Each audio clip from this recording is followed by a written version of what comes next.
So the new World League, yeah, another World League thing. This was announced yesterday by the Six Nations and Sanzor, who is the company thing in charge of the Rugby Championship. So kind of the best teams in the world. And this is, I'm trying to wrap my head around it still. I've taken a day or so to think about it because I'm looking at it from two different angles, from a Scotland fan, from a rugby fan. From a Scotland fan, I don't really see much change. They're basically putting a table in the autumn and summer tests and giving whoever won the most games a trophy, I think. Doesn't sound that strange. From a Scotland fan, it'll be another tournament. We'll probably come near the bottom. Be another one that if we come above England, we can celebrate, which I think we should be getting over, which we are getting over slowly, but it's still there.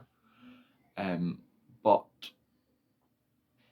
on a whole, I don't really see much change from a Scotland point of view. I don't think we're ever going to win it. I don't really think we're ever going to come close to winning it due to the fact that you've got, as well as teams like France and Ireland in it, you've also got New Zealand and South Africa in it. So, yeah. And I only listed those teams because those, I think, are the only teams in the world who would beat us at the minute. Now, it's split into two tiers, and this is where the rugby fan in me isn't so happy about it. Because there's tier 1, which is the Six Nations teams, the Rugby Championship teams, plus 2 invite teams, which they said they'll announce close to the time it'll be on merit and stuff, but I think comfortably I can sit here now and say it's going to be Japan and Fiji. They said it'll be the Southern Hemisphere type teams.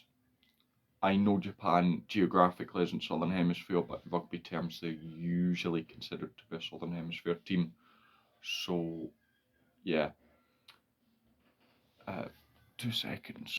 I don't know if you could hear the music in the background, but I've shut the door now, so it should be okay. So, you've got, what's that? That'll be 12-team tournament. I can see you playing, I'm not 100% sure, but what I have pictured in my head is all the Six Nations teams playing all the Sanzor teams, and all the Sanzor teams playing the Six Nations. So Scotland would play New Zealand, South Africa, Australia, Argentina, Fiji and Japan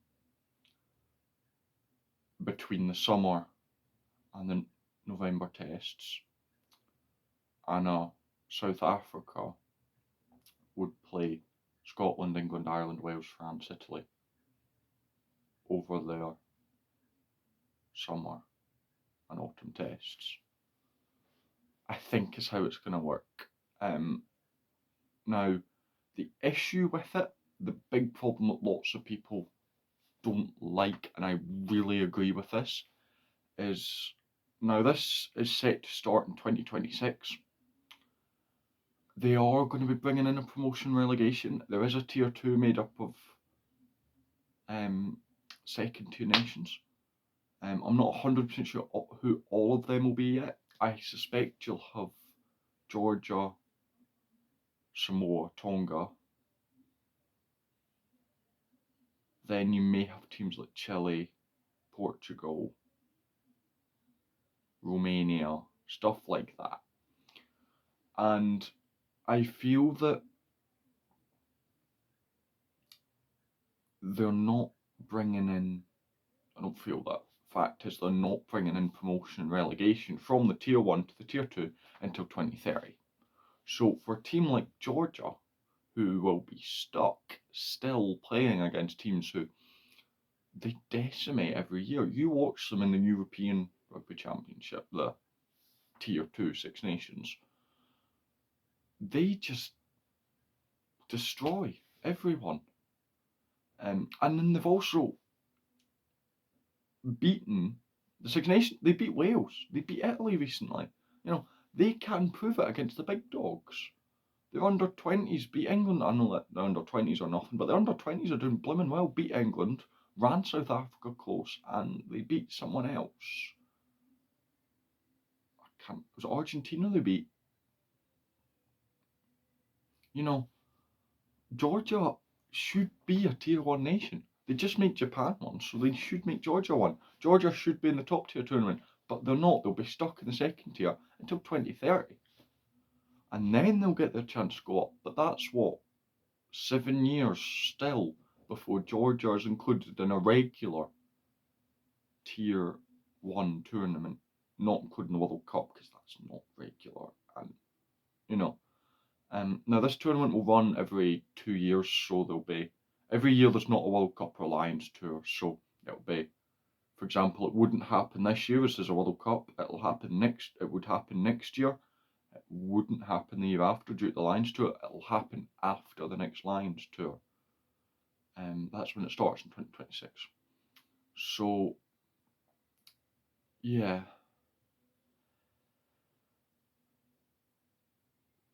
The teams, well, I'm still struggling to try and think about this properly. The teams who I can see teams enjoying to win it, wanting to play in it, wanting to win it. The teams like South Africa, New Zealand, Ireland, for instance, the teams who have the realistic chance of winning it will probably just see it as another trophy, more bragging rights. As a Scotland fan who probably will never see them lift it, it doesn't bother me. If you ask me from Scotland's point of view, what's my feeling? I'm not fussed. I don't think much will change. You might take away the tour part of the summer, so it won't just be like it was last year, Scotland playing 3 games against Argentina. It might be they play 1 against Argentina, 1 against South Africa, 1 against New Zealand. Which, in and of itself, isn't that bad. I mean, the scorelines would be bad, but